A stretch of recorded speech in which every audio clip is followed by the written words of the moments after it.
أشهد أن لا إله إلا الله وحده لا شريك له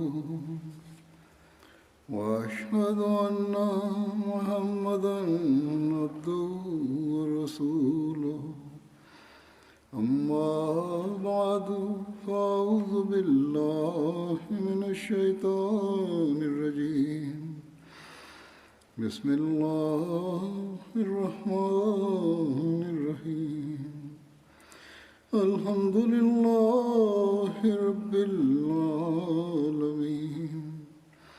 الرحمن الرحيم مالك يوم الدين إياك نعبد وإياك نستعين اهدنا الصراط المستقيم صراط الذين أنعمت عليهم غير المغضوب عليهم ولا الضالين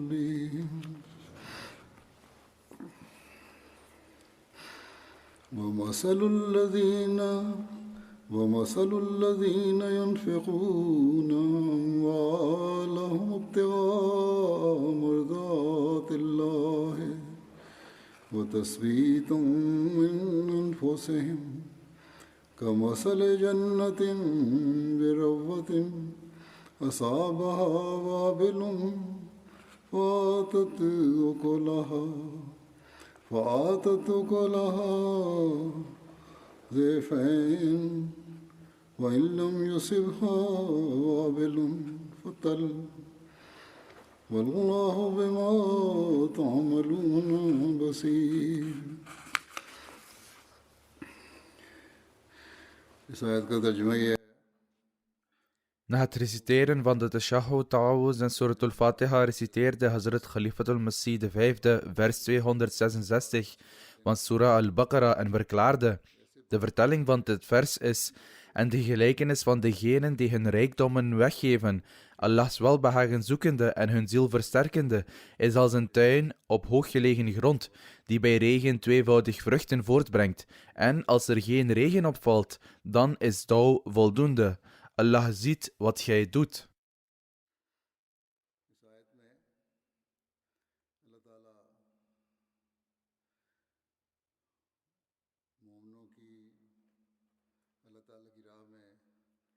In dit vers schetst Allah de Almachtige de omstandigheden van de gelovigen die op zijn weg uitgeven om het welbehagen van Allah de Almachtige te verwerven.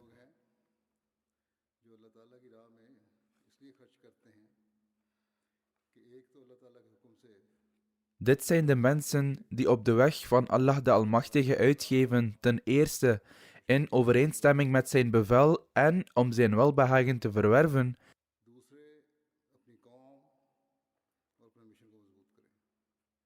en ten tweede om hun natie en missie te versterken. In dit tijdperk is de taak van het verspreiden van de leer van de islam en het overbrengen van zijn boodschap toevertrouwd aan de beloofde Messias a.s.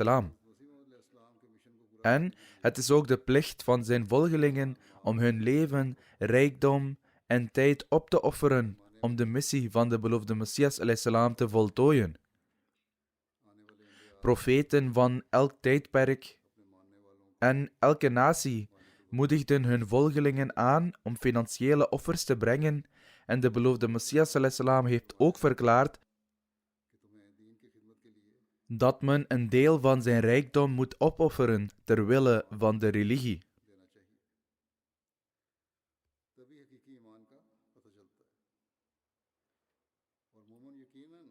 Omdat alleen dan de oprechtheid van iemands geloof duidelijk wordt. Gelovigen brengen zeker financiële offers voor hun godsdienst. Maar het doel van hun offers is niet om iemand een gunst te bewijzen. Maar zij verlangen slechts dat hun Heer tevreden is met hen.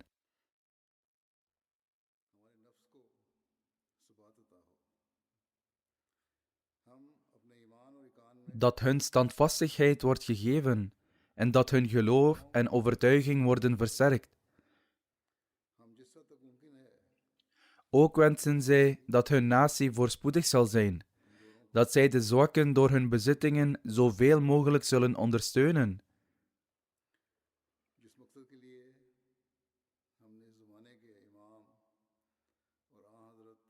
en dat zij het doel zullen bereiken van hun trouw aan de imam van deze tijd en aan de ware dienaar van de heilige profeet sallallahu alayhi wasallam.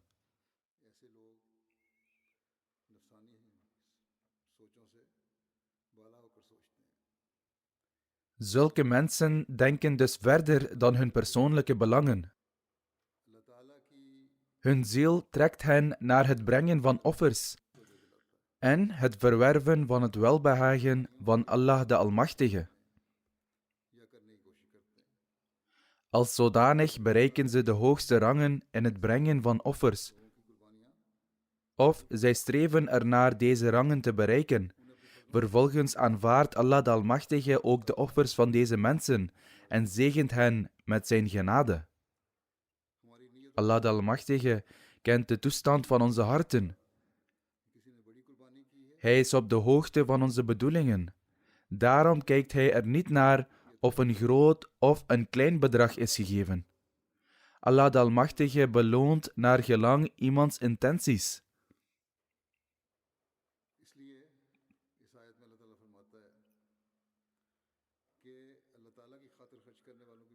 Daarom zegt Allah de Almachtige in dit vers dat het voorbeeld van degenen die uitgeven ter wille van Allah de Almachtige van twee soorten is.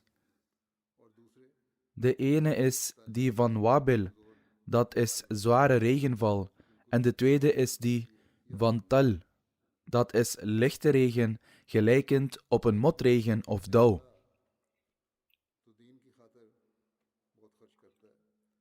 Een rijke geeft veel uit voor de godsdienst, of heeft de middelen om dat te doen.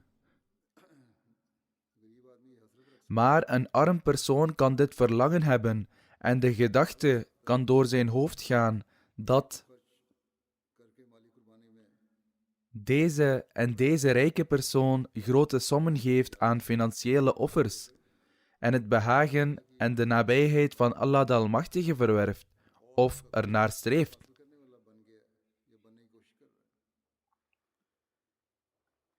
Of dat zij dit uiteindelijk zullen bereiken.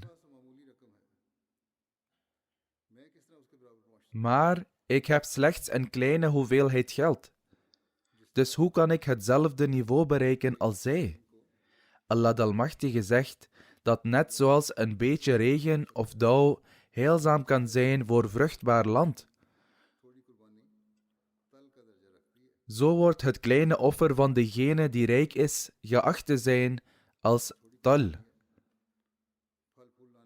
Zelfs een klein offer zal een grote rol spelen bij het dragen van vruchten.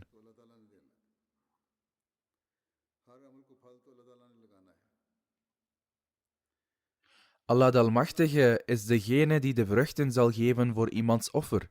Hij zal vruchten geven voor alle daden.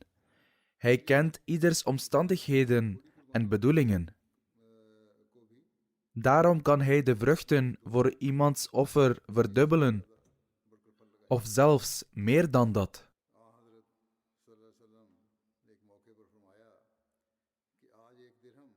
Bij een gelegenheid verklaarde de heilige profeet sallallahu alayhi wasallam: vandaag heeft 1 dirham zelfs 100.000 dirhams overtroffen. De metgezellen vroegen: O boodschapper van Allah, hoezo? De heilige profeet sallallahu alayhi wasallam antwoordde: een persoon bezat slechts 2 dirhams en schonk er 1 van, terwijl een andere persoon die een grote som aan rijkdom en eigendommen bezat, 100.000 dirhams als offer gaf. Het offer van 100.000 dirhams was veel kleiner in vergelijking met zijn totale rijkdom. Aldus schenkt Allah de Almachtige beloningen voor iemands intenties. en beloont hij de daden overeenkomstig de omstandigheden waarin zij worden uitgevoerd. Hij heeft de armen gerustgesteld dat zij niet moeten denken dat hun kleine bijdrage geen waarde heeft. In feite dienen deze kleine offers niet alleen om hun geloof te versterken, maar zijn zij ook het middel om de gemeenschap te versterken. Dus alleen die offers die in de juiste geest worden gebracht, zullen de zegeningen van Allah trekken. Allah Almachtig ziet al onze daden en daarom moeten we altijd het doel voor ogen houden dat wat we ook doen, het moet zijn om Allahs welbehagen te verkrijgen. Als deze denkwijze wordt aangenomen, zal men de ware ontvanger worden van de zegeningen van Allah Almachtig. In de tijd van de beloofde Messias salam was de meerderheid van zijn volgelingen arm. Toch blonken zij zo uit in hun offers, dat bij een gelegenheid de beloofde Messias salam hen prees, zeggende: ik zie daar ook veel mensen die zelfs moeite hebben om zich te kleden. Dat wil zeggen, zij hebben nauwelijks een mantel of onderkleed om zich te bedekken. En zij bezitten geen bezittingen. Toch blijft men daardoor verbaasd en verwonderd achter door hun grenzeloze oprechtheid, toewijding, liefde en loyaliteit, die zich keer op keer blijft openbaren, of die van hun gezichten af te lezen is.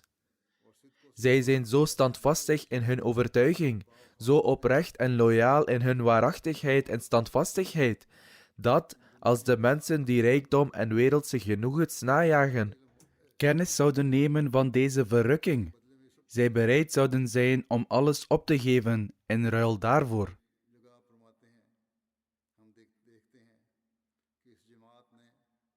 In een ander geval verklaart de beloofde Messias salam: ik zie dat er grote vooruitgang is in de oprechtheid en liefde in deze gemeenschap.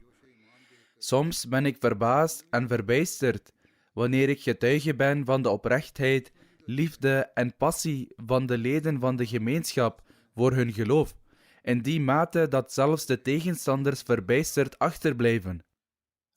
Daarom is deze loyaliteit en toewijding en buitengewone passie voor iemands geloof van die aard dat men vandaag de dag kan zien onder de leden van de beloofde Messias ﷺ's gemeenschap.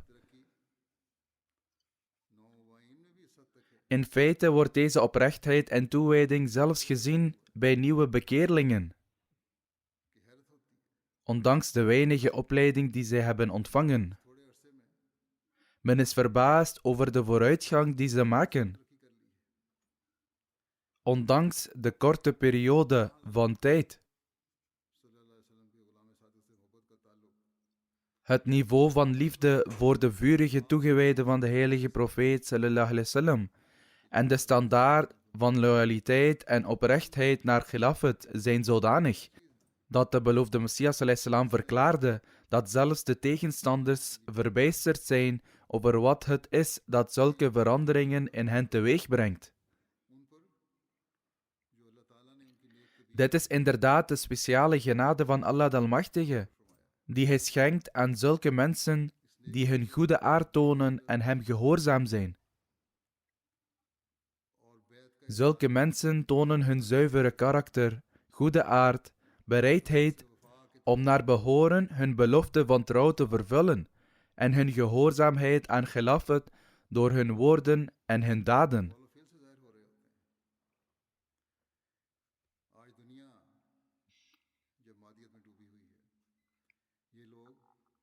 Vandaag de dag, terwijl de wereld wordt overspoeld door materiële verlangens, offeren deze mensen hun materiële rijkdom op om elkaar te overtreffen in het nastreven van het welbehagen van Allah de Almachtige.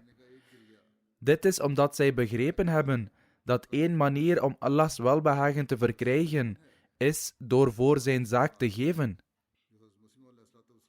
Vandaag de dag kan niemand beweren dat de gemeenschap, die is opgericht door de beloofde Messias salam in vervulling van goddelijke beloften, aan het verzwakken is. Deze gemeenschap werd opgericht om zich te verspreiden, te gedijen en te bloeien. En geen vijandelijke aanval kan haar ook maar in het minst schaden. Door de genade van Allah de Almachtige bloeit deze gemeenschap. Ik verwees eerder naar financiële offers. En in dit verband zal ik incidenten vermelden over hoe mensen hun overtuiging van geloof tonen door hun rijkdom op te offeren. En hoe Allah de Almachtige hun geloof verder versterkt.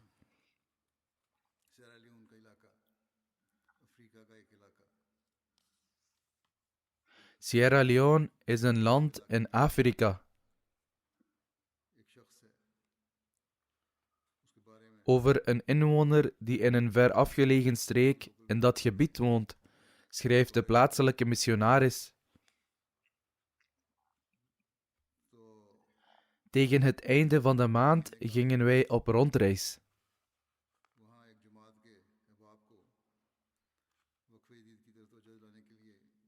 Terwijl wij daar waren, herinnerde ik een lid van de gemeenschap aan de bijdrage voor Waqf Jadid.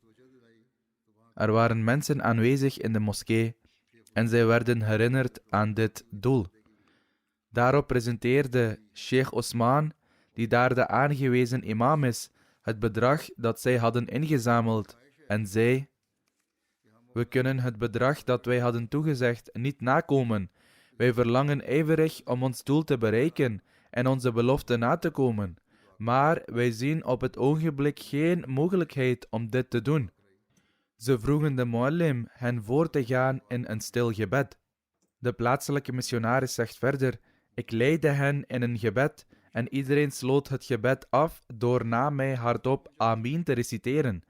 Daarna ging ik naar mijn motor en keerde terug naar het missiehuis. Hij zegt: ik had het missiehuis nog niet bereikt toen ik een telefoon kreeg van dezelfde imam. Die zei dat hij me in het missiehuis zou komen ontmoeten. Ik was verbaasd, want ik was net vandaar vertrokken en kort daarna kreeg ik de telefoon. Toen de plaatselijke imam naar mij toekwam, zei hij: het gebed dat wij opdroegen werd vervuld. Kort na kwam een familielid van mij bij mij op bezoek en reikte in zijn zak en gaf 100.000 leones aan mij. Hij vroeg me voor hem te bidden in verband met een of andere zaak. Toen ik dit zag, begon ik onmiddellijk hardop te roepen: Allah is de grootste. De man die mij bezocht was erg geschokt en vroeg zich af wat er met mij was gebeurd. Ik vertelde hem dat wij tekort waren gekomen in de fondsen die wij hadden toegezegd voor Waqf Jadid. Wij hadden net ons gebed in dit verband beëindigd toen Allah de Almachtige u met dit bedrag stuurde. Imam Sheikh Osman kwam en overhandigde het volledige bedrag van 100.000 leones voor Waqf Jadid.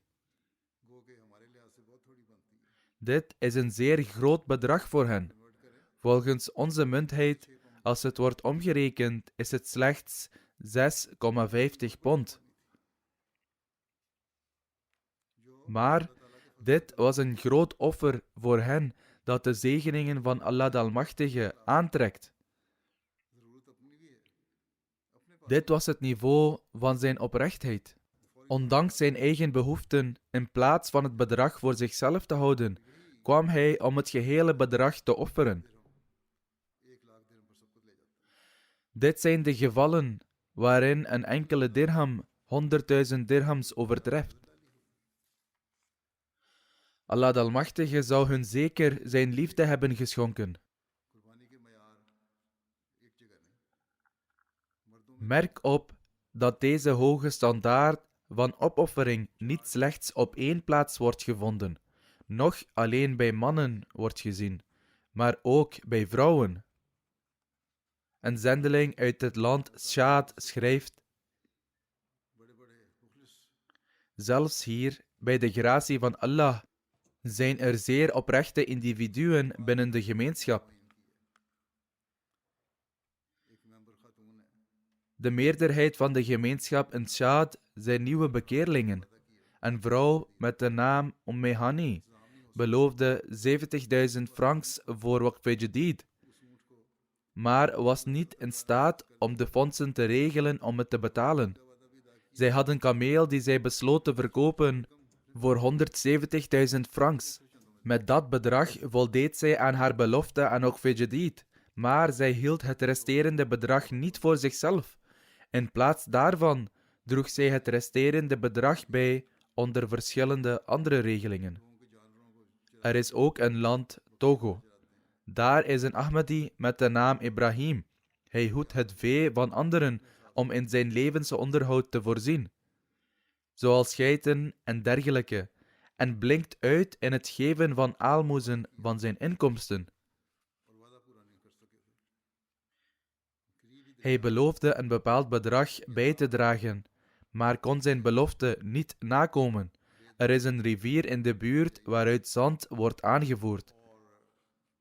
Hij besloot 's nachts te werken door 2 vrachtwagens zand te laden en af te leveren. En wat hij daarmee verdiende, droeg hij bij aan de Waqf Jadid.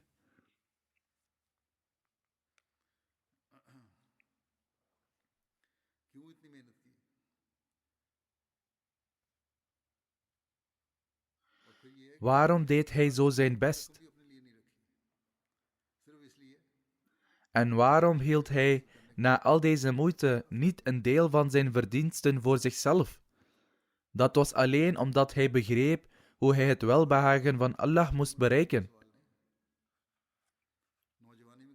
Deze incidenten zijn niet alleen beperkt tot mannen, vrouwen of ouderen, maar kinderen die de stap zetten naar volwassenheid hebben allemaal hetzelfde begrip. Belize is een land in Centraal-Amerika. Het ligt duizenden mijlen hier vandaan. En geen enkele khalifa heeft er een bezoek gebracht. De leden van de Jamaat zijn allemaal nieuwe Ahmadis, maar zij hebben dezelfde denkwijze en hetzelfde doel. Of het nu de mentaliteit van de mensen in Afrika of Amerika is, of de mensen die op verre eilanden of in Azië wonen, zij hebben allemaal dezelfde denkwijze. Dit is de revolutie die door de beloofde Messias ﷺ is gebracht. Het voorval gaat over een jongen die 14 jaar oud is. Hij droeg bij onder de regeling van Tehreek-e-Jadid en ik vertelde over zijn bijdragen. Daarop feliciteerden veel mensen hem en iemand uit Canada stuurde hem ook $200 als beloning voor zijn opoffering.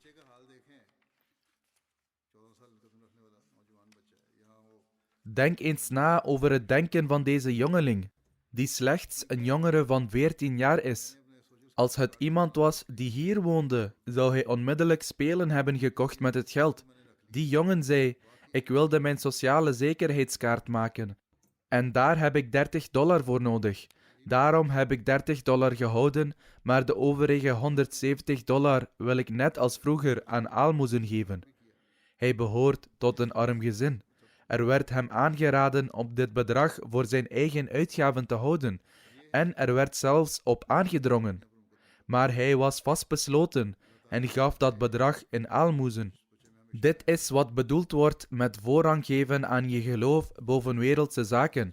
Moge Allah de Almachtige ervoor zorgen dat de manier van denken van deze jongen zo blijft en moge Allah de Almachtige hem beschermen tegen de wereldse omgeving om hem heen. Dan is er ook nog het land Jamaica.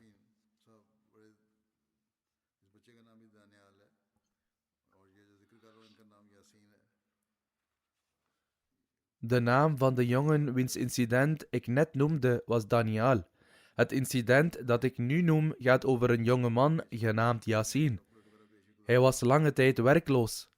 Hij overleefde door op straat kleine dingen te verkopen, zoals snoepjes en chocolaatjes enzovoort. Zelfs in deze erbarmelijke toestand was hij nog steeds bezorgd over hoe hij financiële offers zou brengen.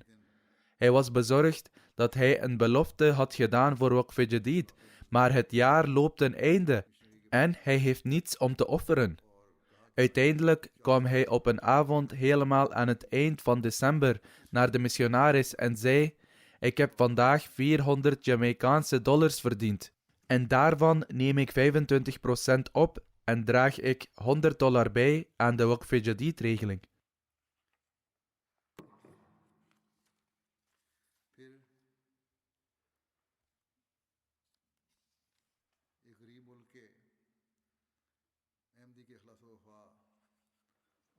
Overdenk een buitengewoon voorbeeld van oprechtheid, loyaliteit en het verlangen om het welbehagen en de liefde van Allah de Almachtige te bereiken van een Ahmadi die in een arm land woont. Men beweert dat deze mensen ongeschoold en arm zijn. Maar zij bezitten een groter begrip van het geloof dan zij die geschoold zijn en zijn ook openhartiger. De hoofdmissionaris van Guinea-Conakry zegt dat hij in de laatste Ashara van het boekjaar van Waqf Jadid een preek heeft gehouden over het belang van Waqf Jadid en de zegeningen ervan. Hij noemde de verschillende fragmenten van de preken die ik in het verleden heb gehouden en vestigde ook de aandacht van de Jamaat op het financiële offer. Hij verklaart dat een arme, maar uiterst oprechte Ahmadi, Musa Sahib, na afloop van de preek het geld uit zijn zak haalde, dat ongeveer 218.500 Guinea francs bedroeg, en het voor Waqf Jadid aanbood. Toen hem werd gevraagd dat hij een zeer grote som geld had gegeven en dat hij het jaar daarvoor ook al een behoorlijk bedrag had gegeven, antwoordde hij: de woorden van Khalifatul Masih zijn diep in mijn hart geworteld, en die zijn dat men geen liefde voor twee dingen in zijn hart kan inprenten. Of je houdt van God, of van rijkdom. Dus, wanneer ik de kans krijg, wil ik dit ook praktisch demonstreren. Hij zei toen: mijn geloof is niet van hetzelfde niveau als dat van Hazrat Abu Bakr Siddiq radiyallahu ta'ala anhu, waarbij ik al mijn bezittingen thuis presenteer op de weg van Allah de Almachtige, maar wat ik wel kan doen, is al het geld dat ik in mijn zak heb, presenteren op de weg van Allah de Almachtige. Ik vraag om gebeden dat moge Allah de Almachtige mij het niveau van geloof schenken dat Hazrat Abu Bakr bezat. Hij verklaarde verder: een andere belangrijke reden hiervoor is dat sinds ik ben begonnen met het deelnemen aan financiële offers, Allah de Almachtige mij overvloedig de rijkdom van het geloof heeft geschonken. Mijn geloof is toegenomen en ik heb ervaren dat er een buitengewone verandering in mij heeft plaatsgevonden. Dit is zo'n niveau van denken en begrijpen dat zelfs veel geschoolde mensen niet bezitten. Er is nog een ander voorval uit Guinea-Conakry. Dat laat zien hoe Allah de Almachtige iemand de middelen schenkt om uit te blinken in zijn geloof.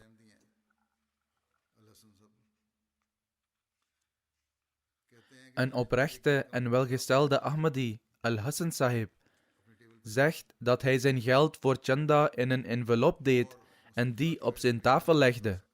Hij heeft een bedrijf en door zijn verschillende verplichtingen was hij niet in staat om het naar het missiehuis te sturen. Toen hij zich realiseerde dat hij nog niet betaald had, gaf hij het geld aan zijn chauffeur om het naar het missiehuis te brengen om zijn chanda te betalen. En hij ging zelf weg om wat werk te doen. Toen hij weg was, brak er brand uit in zijn naburig kantoor, dat volledig in de as werd gelegd.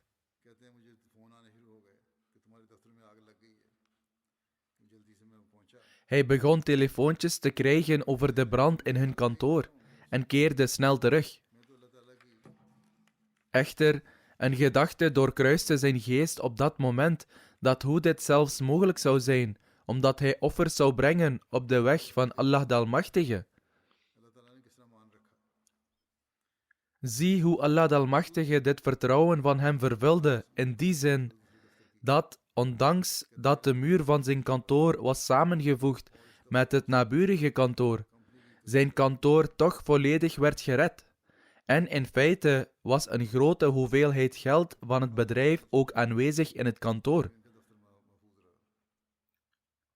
In werkelijkheid brandden 2 kantoren die met het zijne waren verbonden af.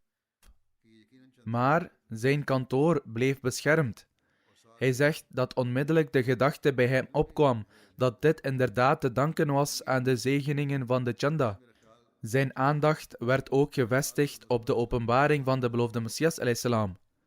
Ook zij bezitten veel kennis. Het is niet alsof zij geen kennis bezitten. De openbaring was: vuur is onze dienaar, en waarlijk de dienaar van onze dienaren. Niettemin verklaart hij dat op deze manier Allah de Almachtige een nederige dienaar van de beloofde Messias a.s. beschermde tegen enig verlies.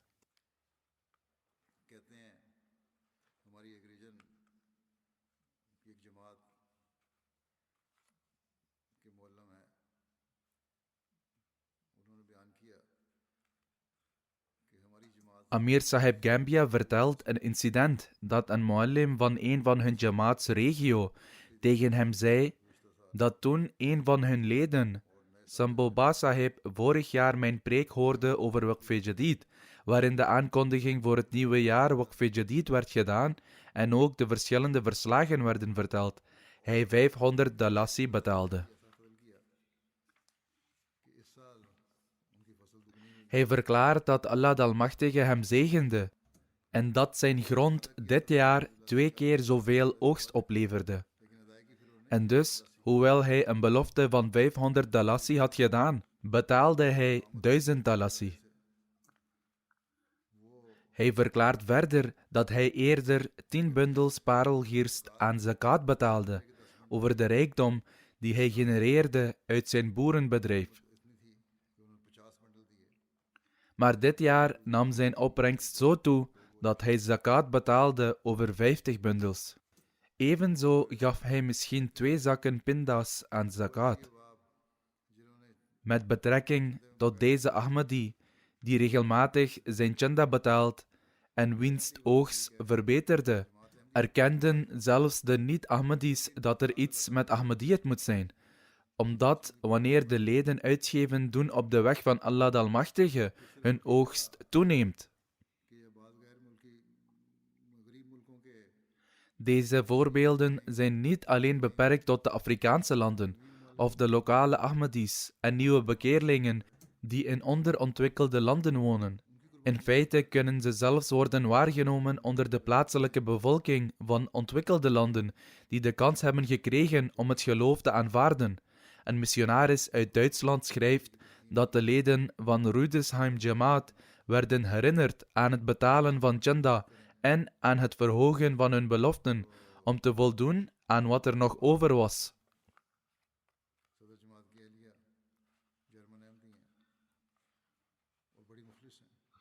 De vrouw van de voorzitter van die jamaats is Duitse, die een zeer oprechte Ahmadi is.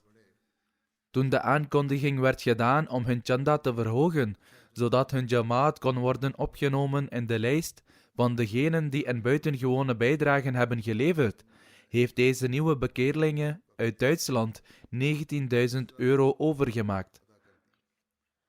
Zij is als zodanig geen nieuwe bekeerlinge, want zij is al geruime tijd Ahmadi. Desalniettemin overhandigde zij 19.000 euro en zei dat zij dit geld had bewaard om een auto te kopen, maar haar hart werd overmand door zo'n passie, opdat de naam van hun jamaat zou worden gepresenteerd voor de khalifa van die tijd. Vandaar dat zij die bijdrage deed en ook opdat zij zou behoren tot degenen die het welbehagen van Allah de Almachtige verkrijgen.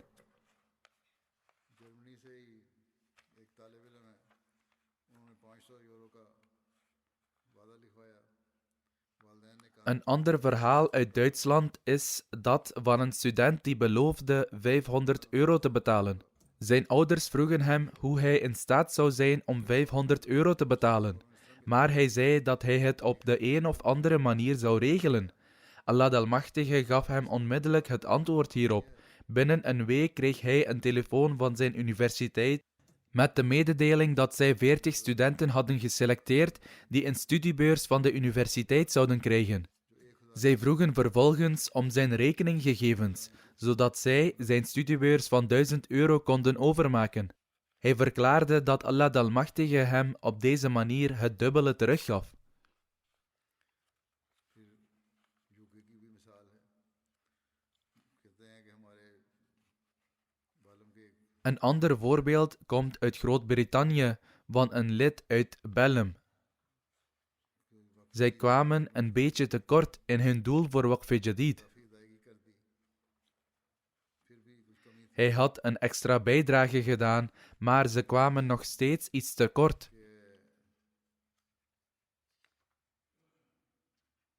अगले रोज जब मैंने कमी की तो पहले तो ये था लोकल काउंसिल की तरफ से मसूल हुआ है खत Hij zegt dat hij aanvankelijk een brief van de gemeente had ontvangen, waarin zij een aanzienlijke som geld eisten in verband met hun servicekosten. Hij zegt dat hij nadacht over de betaling daarvan toen hij een bericht ontving over Waqf-e-Jadid, en dus betaalde hij eerst voor Waqf-e-Jadid. De volgende dag ontving hij opnieuw een brief van het gemeentebestuur met een verontschuldiging, omdat zij de brief met de vraag om geld per vergissing hadden verzonden. बल्कि हमने तुम्हें एक रकम देनी है Toen zij zijn rekening aanpasten, realiseerden zij zich dat zij hem in plaats daarvan geld verschuldigd waren. Hij zegt dat Allah de Almachtige hem het tienvoudige gaf in ruil voor het bedrag dat hij had betaald voor de Waqf-e-Jadid. Dus, soms geeft Allah de Almachtige de rijkdom terug om het geloof van de mensen te versterken. फौरी नवाजने की एक और मिसाल इंडिया की Er is een ander incident uit India van hoe Allah de Almachtige de mensen onmiddellijk beloont. Na afloop van het financiële jaar van de Waqf-e-Jadid bezocht de inspecteur de Jamaat Yadgir om de mensen aan de Waqf-e-Jadid te herinneren. एक खादम के पास वो गए उनसे हम चंदा वक्फे दी अदा करने की बात की Hij ging naar een Khadim en sprak met hem over het betalen van zijn chanda voor Waqf-e-Jadid. De Khadim zei: op dit moment heb ik slechts 1500 roepies in mijn zak die ik had bewaard omdat ik het aan iemand moest geven en het was erg belangrijk dat ik hen betaalde. Maar nu u het over de Waqf-e-Jadid chanda hebt gehad, denk ik na over wat ik juist moet doen. Als ik u dit bedrag in chanda zou geven, hoe zou ik hem dan betalen? En ik kan ook niet onmiddellijk een regeling treffen voor meer geld. Hij vertelde echter dat hij zijn chanda zou betalen en betaalde de 1500 roepies en vertrok. Hij zegt dat hij de volgende dag samen met de Waqf-e-Jadid secretaris bij hem op bezoek ging in zijn winkel en dat de Khadim geld uit zijn zakken haalde en een stapel geld voor hem legde. Hij zei dat hij na het betalen van de chanda, toen hij naar huis terugkeerde, geld kreeg van verschillende plaatsen en dat hij nu enkele duizenden roepies had. Hij zei dat mensen hem geld schuldig waren, maar dat zij tot dan toe niet in staat waren geweest om hem terug te betalen. Aldus schonk Allah de Almachtige zijn zegeningen.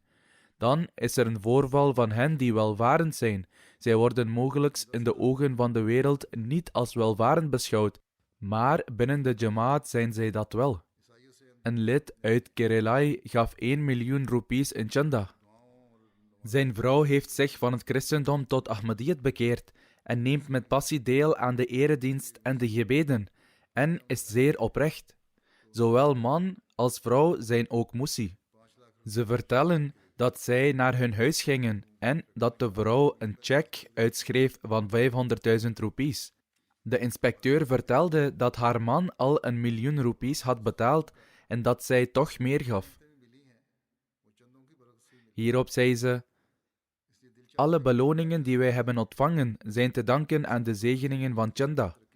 Mijn hart verlangt ernaar om chanda te blijven geven.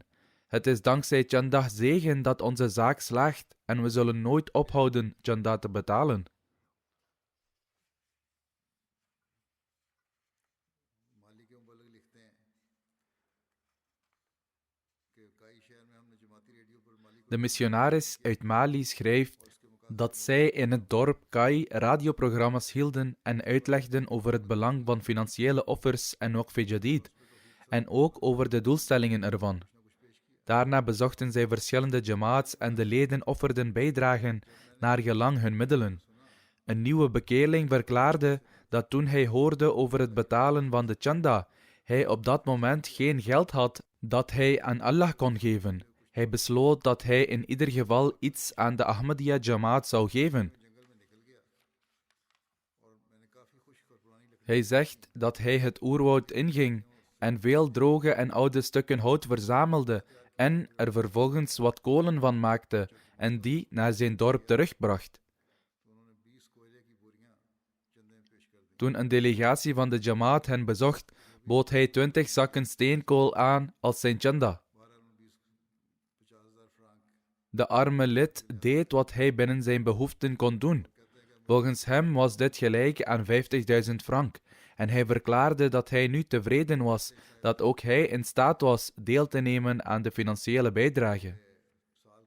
Een lid uit Polen schrijft dat de missionaris aan het eind van het jaar een oproep deed voor Chanda Waqf Jadid. Op dat moment had hij slechts 100 zloty, de Poolse munteenheid. De Jalsa Qadian werd ook gehouden op die dag, op de 26e december, en hij moest naar mijn toespraak luisteren. Maar zijn mobiele telefoonpakket was bijna op, dus hoe zou hij naar de toespraak kunnen luisteren? Hij zegt dat hij echt naar de toespraak wilde luisteren, en dus kocht hij een mobiel pakket voor 20 zloty en gaf toen 28 zloty in chanda, elk voor hem, zijn zoon en zijn vrouw. Ze besloten dat ze de komende dagen niet zouden kopen en zouden volstaan met wat ze al in huis hadden. Tegelijkertijd verlangden zij dat indien zij meer geld hadden, zij een grotere bijdrage hadden kunnen leveren. Hij zegt dat zij baden en dat Allah de Almachtige zijn zegeningen schonkt. Hij zegt, ik kwam op 28 december van mijn werk naar huis toen een vriend naar mij toe kwam en zei dat hij me nog 12 zloty schuldig was. Maar dat altijd vergat en toen gaf hij het bedrag aan mij. Hij zegt, toen ik thuis kwam, controleerde ik mijn rekening. Ik weet niet hoe, maar ik ontdekte dat er 1290 zloty afkomstig van verschillende bronnen erop stond. Hij zegt, de fabriek waar ik 3 jaar had gewerkt, heeft nooit mijn salaris verhoogd, maar door de zegeningen van het bijdragen aan Waqf Jadid werd dit bedrag op mijn rekening gestort en zo ontving ik 1300 zloty. Hij zegt, daarna offerde ik nog 300 zloty in chanda. Dan zegt hij, een andere zegen van Allah was dat de werkgever van mijn zoon 1 keer per jaar in oktober of november het salaris van zijn werknemers zou verhogen. Dit jaar was zijn loon al in oktober verhoogd, maar op 31 december kreeg hij nog een loonsverhoging. Hij zegt dat dit hun geloof enorm heeft doen toenemen.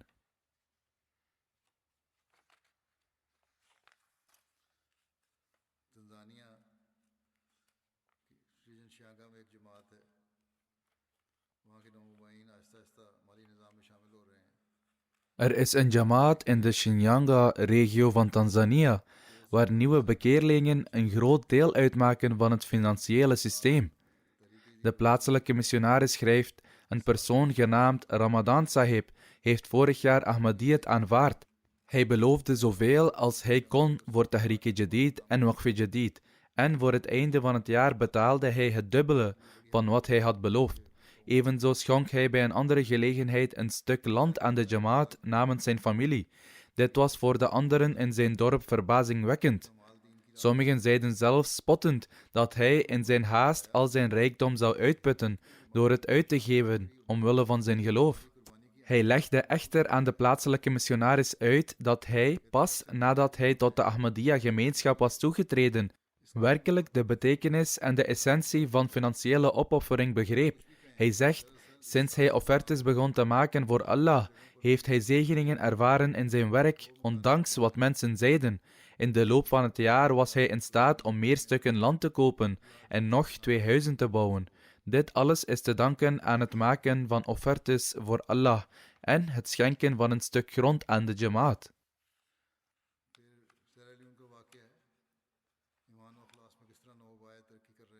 Dan is er een voorval uit Sierra Leone, waaruit blijkt hoe nieuwe bekeerlingen het uitstekend doen op basis van hun geloof en oprechtheid. Jibril Sahib, een missionaris uit de regio Port Loco, zegt: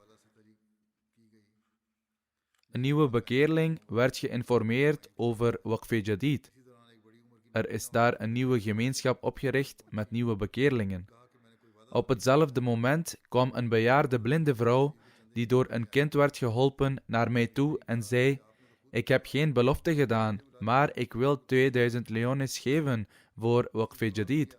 De plaatselijke missionaris zei: waarom heeft u de moeite gedaan om zelf te komen? U had mij moeten roepen, dan was ik naar u gekomen. Luister maar naar het antwoord van deze oudere arme dame, die schijnbaar ongeletterd was. Zij zei: ten eerste, ik ben gekomen om slechts een klein bedrag aan te bieden. Hoe had ik u voor zo'n bedrag bij mijn thuis kunnen roepen? Ik wenste de maximale beloning te krijgen. Daarom ben ik zelf hierheen gelopen. Een missionaris uit de streek San Pedro in Ivoorkust zegt: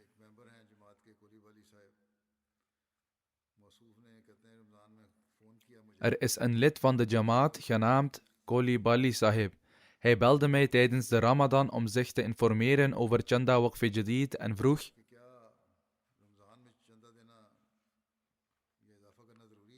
is het noodzakelijk voor iemand om Chanda te geven of het te verhogen tijdens de maand van Ramadan? Ik antwoordde dat volgens de praktijk van de heilige profeet sallallahu alaihi wasallam, evenals de beloofde Messias sallallahu alaihi wasallam, zij meer uitgaven voor Allah tijdens de maand Ramadan.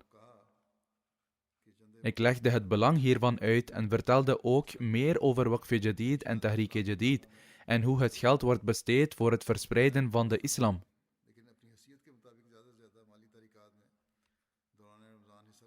Ik legde uit dat deze niet verplicht zijn, maar dat men zoveel mogelijk moet uitgeven aan de verschillende financiële regelingen tijdens de maand Ramadan.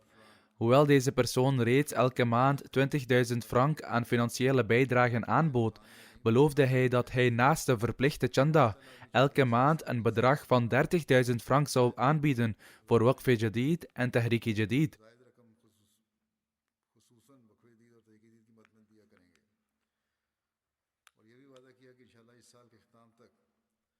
Hij beloofde ook dat hij tegen het einde van dit jaar zou proberen om dit bedrag nog verder te verhogen voor Waqf-e Jadid. Hij zegt: door de genade van Allah, sinds het begin van de Ramadan, zorgt hij ervoor dat hij zijn verplichte chanda aan het begin van elke maand betaalt. Ik heb gesproken over de verspreiding van de islam en over de uitgaven. En daarom wil ik op dit punt vermelden dat Allah de Almachtige in de loop van het afgelopen jaar de Jamaat in staat heeft gesteld om 187 moskeeën te bouwen. En er zijn nog 105 moskeeën in ontwikkeling in Afrika. Ook zijn er 144 missiehuizen opgericht, waarvan de meeste in Afrika. Ook worden er momenteel 45 missiehuizen gebouwd. Hiernaast huurt de Jamaat andere gebouwen waar het niet mogelijk is onmiddellijk missiehuizen te bouwen. 731 missiehuizen en missionarishuizen worden gehuurd in Afrika. En 632 missiehuizen worden gehuurd in andere Aziatische landen. Ik zou ook willen vermelden dat over het algemeen de grootste deel van de fondsen die in het kader van Waqf-e Jadid worden ingezameld, in de Afrikaanse landen worden besteed. Wat de bouw van moskeeën betreft, dit is geen gemakkelijke taak, aangezien wij overal tegenstand ondervinden van tegenstanders. Maar de Jamaat onderneemt al deze taken ter wille van Allah de Almachtige. En Allah de Almachtige heeft het succes van deze gemeenschap beloofd. En daarom geeft hij voortdurend zijn steun.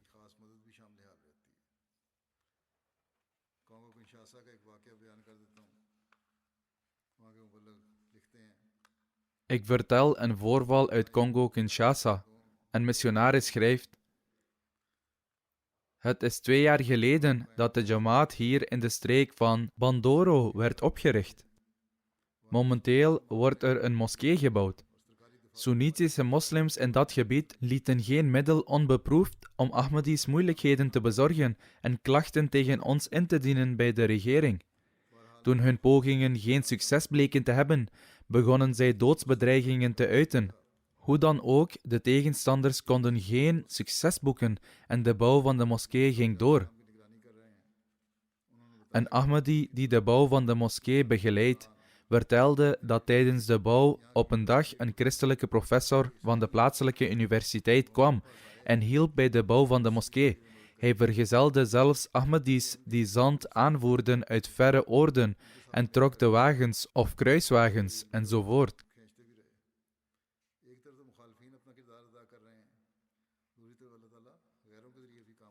Aan de ene kant maakten de tegenstanders hun plannen, terwijl aan de andere kant Allah de Almachtige het werk voorzet door middel van andere mensen. Op deze manier komen ook mensen die een zuivere aard hebben. Er is een voorval uit Kameroen. In Boad Seng, een wijk van de stad Douala, zijn moslims in de meerderheid. De Jamaat werd hier 2 jaar geleden opgericht. De bouw van de moskee was begonnen toen de Jamaat een brief ontving van de beheerder van het gebied, waarin stond dat de bouw van de moskee moest worden stopgezet. De Jamaat stopte de werkzaamheden. Bij navraag bleek dat een moslimorganisatie brieven had geschreven aan de gouverneur en alle andere betrokken ambtenaren, waarin stond dat de Jamaat een terroristische organisatie was en geen band had met de islam. Daarom zou de Jamaat geen moskee mogen bouwen. Dit is dezelfde propaganda die door moslimlanden wordt gebruikt en hun geestelijken gaan naar verschillende plaatsen en verspreiden deze propaganda.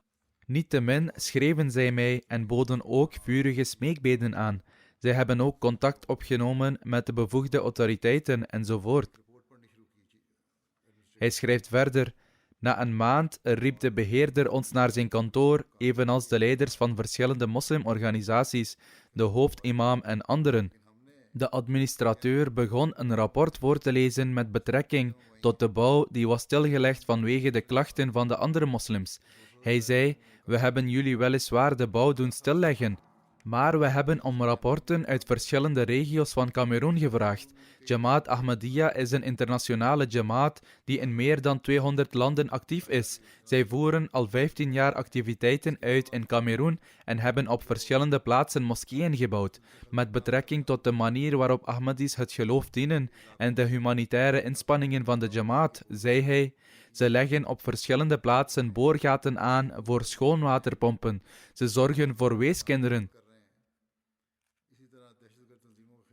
Ze helpen studenten met hun studies. Bovendien spreken zij zich uit tegen terroristische organisaties. Verder zei hij: de Jamaat predikt de boodschap van vrede en verdraagzaamheid en ook dat de jihad op dit moment met de pen is en niet met het zwaard. Hij vertelde dit alles aan de aanwezigen en zei verder: moslim-hoogwaardigheidsbekleders, waaronder koningen en ook anderen, wonen hun conventies bij. Daarom is er geen reden om de bouw van de moskee tegen te houden. Zij kunnen hier ook een moskee bouwen. Hij schrijft verder: toen hij klaar was met zijn verslag, stonden alle moslimleiders van dat gebied die aanwezig waren allemaal op. Zij zeiden: zij zijn niet moslims en wij beschouwen hen als zodanig. En omdat u het rapport hebt gemaakt zonder ons te raadplegen, accepteren wij het niet. Niettemin werd de administrateur woedend en zei dat hij wist hoe hij zijn werk moest doen en dat zij moesten vertrekken. Zij zwegen en de Jamaat werd verteld door te gaan met de bouw. De positieve invloed van de Jamaatsdiensten zijn zodanig dat het ieder weldenkend mens dwingt de Jamaat te prijzen. Wanneer men werkt om het welbehagen van Allah te bereiken, dan zendt Allah de Almachtige een leger van helpers en hij zelf verwijdert de hindernissen die door de tegenstanders zijn geplaatst.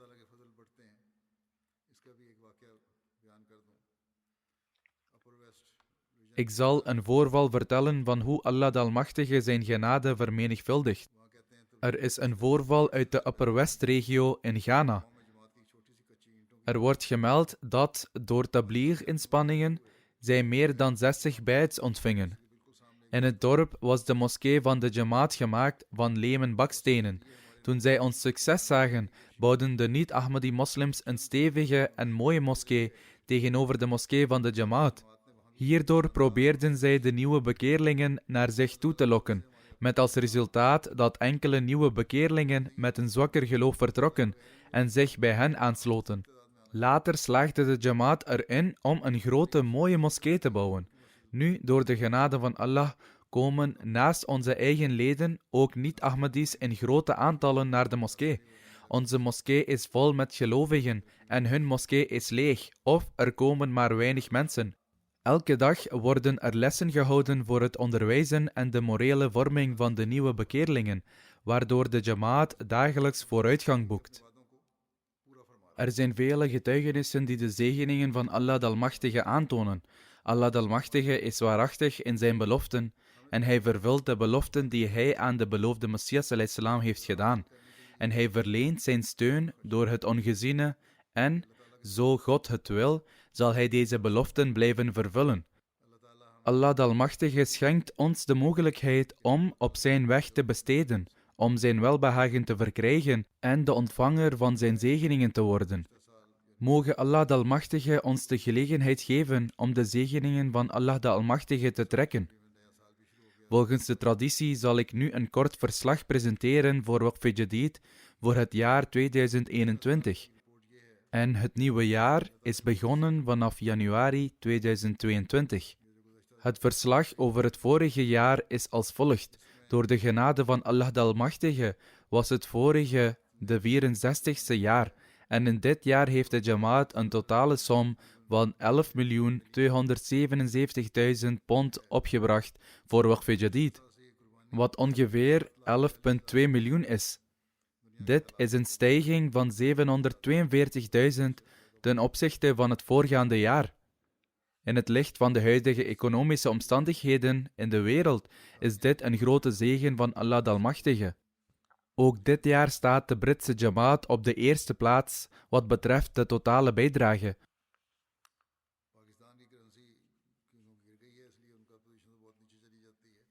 Omdat de munteenheid van Pakistan is gedaald, is hun positie ook gedaald.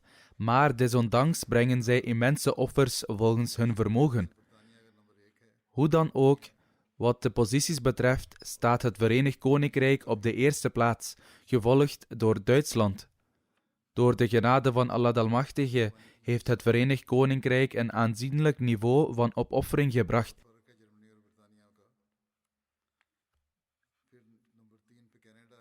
En is er een vrij grote kloof tussen het Verenigd Koninkrijk en Duitsland. Op nummer 3 staat Canada, dan de Verenigde Staten, India, Australië, Indonesië, een Jamaat uit het Midden-Oosten, Ghana en dan België. Wat de bijdrage per hoofd van de bevolking betreft, staat de VS op de eerste plaats, dan Zwitserland en dan het Verenigd Koninkrijk. Wat de totale bijdrage onder de Afrikaanse landen betreft, staat Ghana op de eerste plaats, Mauritius, Nigeria, Burkina Faso, Tanzania, Sierra Leone, Liberia, Gambia, Oeganda en Benin op de 10e plaats. Door de genade van Allah was het totale aantal deelnemers 1.445.000.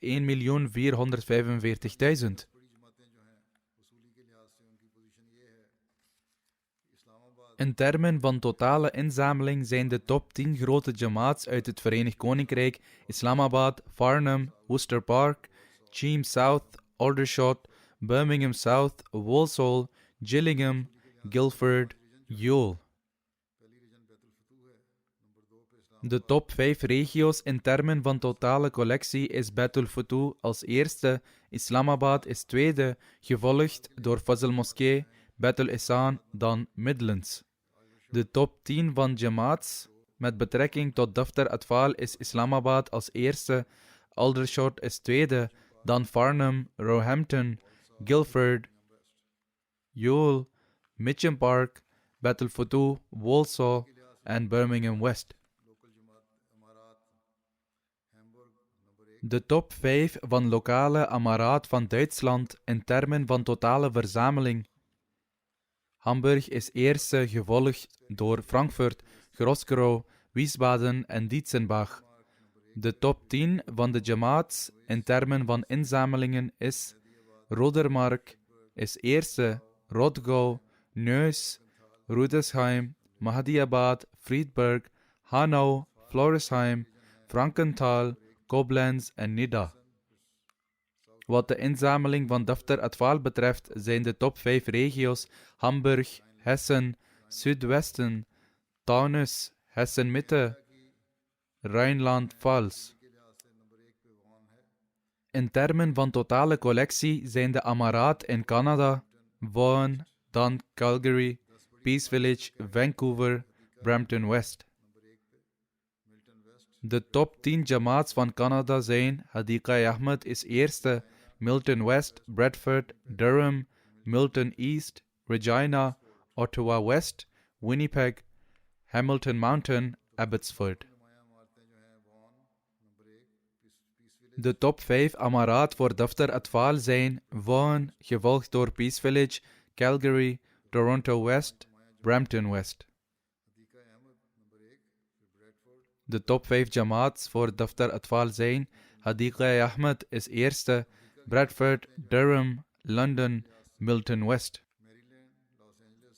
In termen van totale collectie zijn de top 10 jamaats van de Verenigde Staten Maryland, Los Angeles, Detroit, Silicon Valley, Boston, Austin, Phoenix, Syracuse, Las Vegas en Fitchburg. De top 10 jamaats in termen van Daftar Atfal zijn Maryland, Los Angeles, Seattle, Orlando, Austin, Silicon Valley, Phoenix, Fitchburg, Las Vegas, Zion. Wat betreft het inzamelen van Waqf Jadid van volwassenen zijn de top 3 jamaats van Pakistan Lahore, Rabwa, Karachi. De positie voor de districten zijn Islamabad staat op de eerste plaats, Faisalabad, Gujarat, Gujranwala, Sargodha, Multan, Umerkot, Hyderabad, Mirpur Khas, Dera Ghazi Khan. In termen van totale collectie zijn de top 10 jamaats Islamabad stad, Defensie Lahore, Township Lahore, Clifton Karachi, Daruzikr Lahore, Model Town Lahore, Gulshan Iqbal Karachi, Samanabad Lahore, Azizabad Karachi, Alama Iqbal Town Lahore. De 3 grote jamaats voor Daftar Atfal, Lahore is eerste, Karachi is tweede, Rabwa is derde. De positie van de districten voor Daftar Atfal zijn Islamabad is eerste, Sialkot, Rawalpindi, Sargodha, Faisalabad, Gujarat, Hyderabad, Mirpur Khas, Umerkot, Narowal. De jamaats die buitengewone vooruitgang boekten zijn Drake Road Karachi, Mughalpura Lahore, Gujranwala Stad, Baitul Fazl Faisalabad, Peshawar Stad, Delhi Gate Lahore, Kotli Azad Kashmir, Nankana Sahib. De top 10 provincies uit India zijn Kerala, Jammu Kashmir, Tamil Nadu, Telangana, Karnataka, Odisha, Punjab, West Bengal, Delhi en Maharashtra. De top 10 jamaats in termen van inzameling zijn Hyderabad, Qadian, Kerala, Pashaperiyam, Coimbatore, Bangalore, Calcutta, Calicut, Rishinagar en Melapalayam.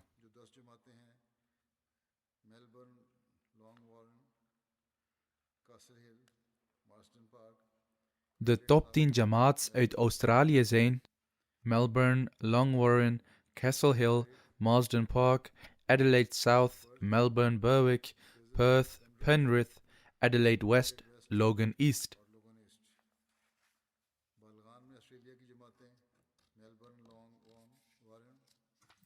De jamaats in Australië in termen van bijdrage van volwassenen zijn Melbourne, Longwarren, Castle Hill, Marsden Park, Adelaide South, Melbourne Berwick, Perth, Penrith, Adelaide West, Blacktown en Canberra.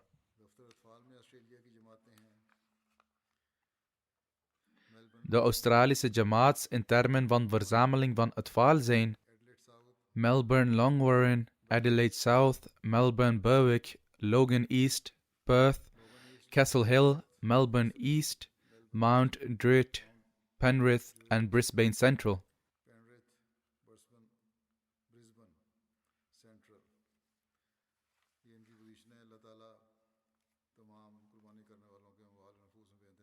Dit zijn de posities, mogen Allah de Almachtige de rijkdom en het nageslacht van allen die offertes hebben uitgevoerd zegenen.